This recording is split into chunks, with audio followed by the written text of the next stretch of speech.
2018년에 베놈이 개봉할 당시 저는 이 영화가 썩 마음에 들지는 않았습니다.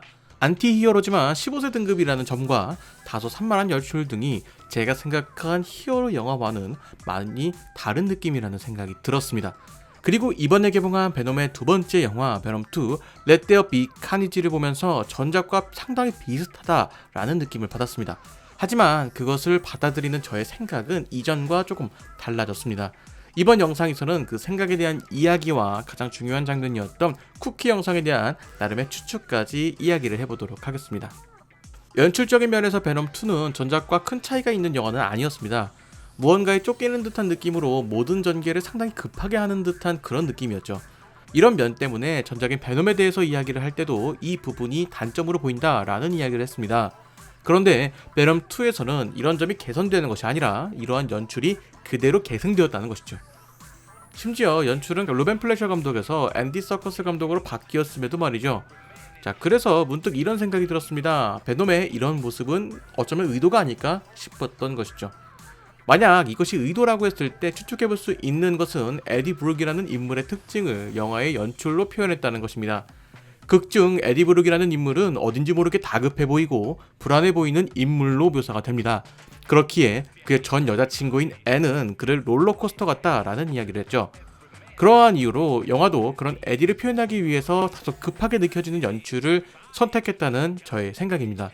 그를 위해서 스토리를 단순하게 해야 했겠죠.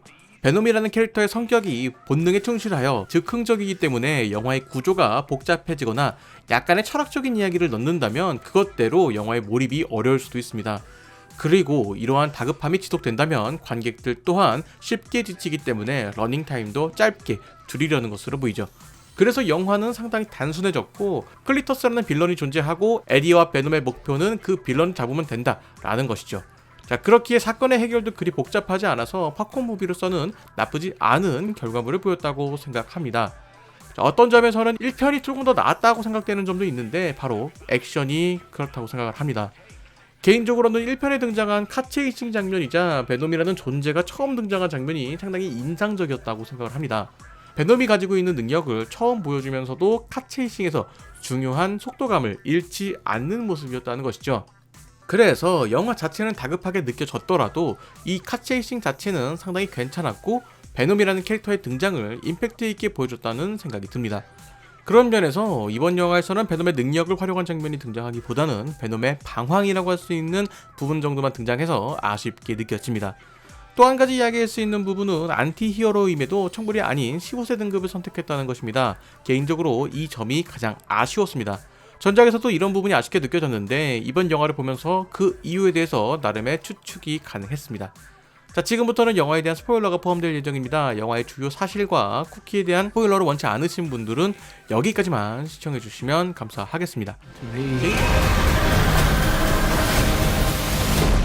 Like family.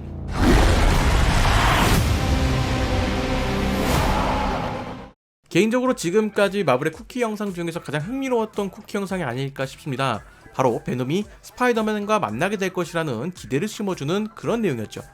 아마 그런 이유로 베놈이 15세대로 제작된 것이 아닐까 싶습니다. 마블 시네마틱 유니버스와의 접점을 염두에 두고 제작한 것이라면 청불이 아닌 15세로 제작하는 것이 당연하다는 것이죠. 이번 베놈2를 연출한 앤디 서커스 감독의 인터뷰를 보면 MCU와 연관성이 있다는 것을 어느 정도 인정했고 추후에 두 캐릭터가 마주할 것이다 라는 발언도 했습니다. 그렇기에 12월에 개봉할 스파이더맨 노웨이 홈에서 베놈이 등장할 가능성은 낮겠지만 추후에 마주할 가능성이 존재한다는 것이고 그것을 위한 밑밥이 이번 영화의 쿠키 영상이라는 것이죠. 영화 내에서 에디가 클리터스의 시를 자신의 언론사에 실었는데 당시에 등장한 언론의 이름이 데일리 뷰글인 것으로 보아서는 에디의 소속이 데일리 뷰글로 옮겨진 것으로 보입니다. 그리고 이것이 피터 파커의 어려움을 해결하는 중요한 열쇠가 되지 않을까라는 생각도 들고요.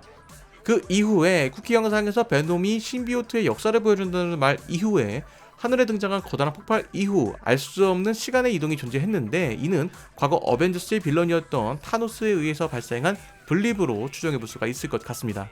그리고 데일리 비글의 뉴스를 통해서 피터 파커를 보게 되는 내용입니다.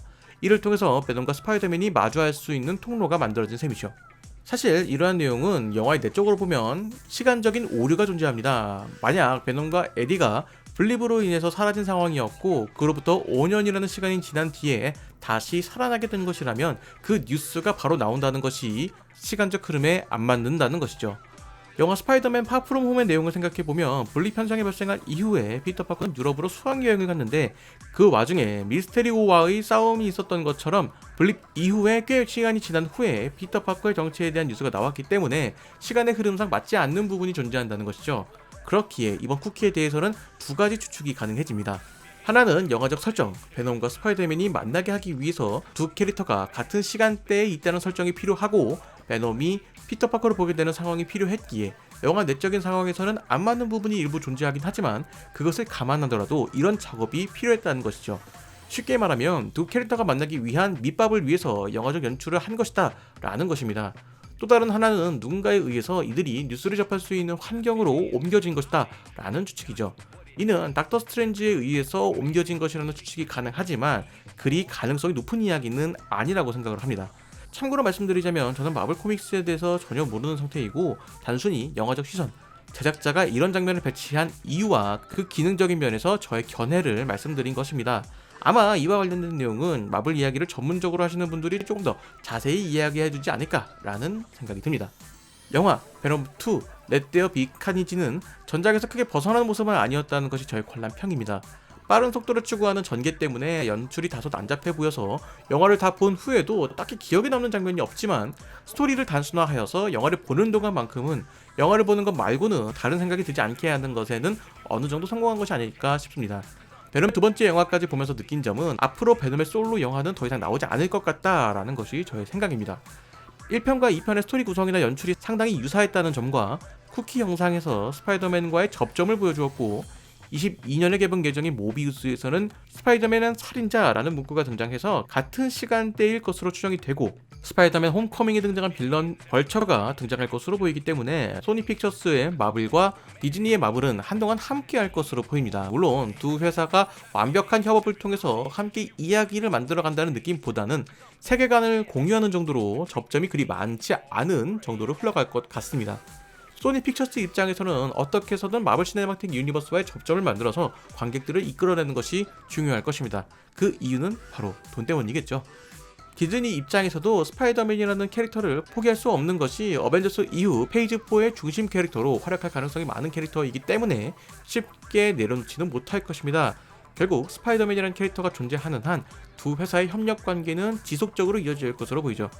이 계약으로 인해서 영화 제작 권리를 소니가 가지고 있지만 디즈니도 영화를 제작할 수 있게 되었고 게임 제작 권리를 디즈니가 가지고 있지만 소니도 제작할 수 있게 되었죠. 베놈에 대한 이야기로 시작을 했다가 스파이더맨 이야기까지 하게 되었네요. 자, 오늘의 이야기는 여기까지입니다. 저는 다른 이야기로 돌아오도록 하겠습니다.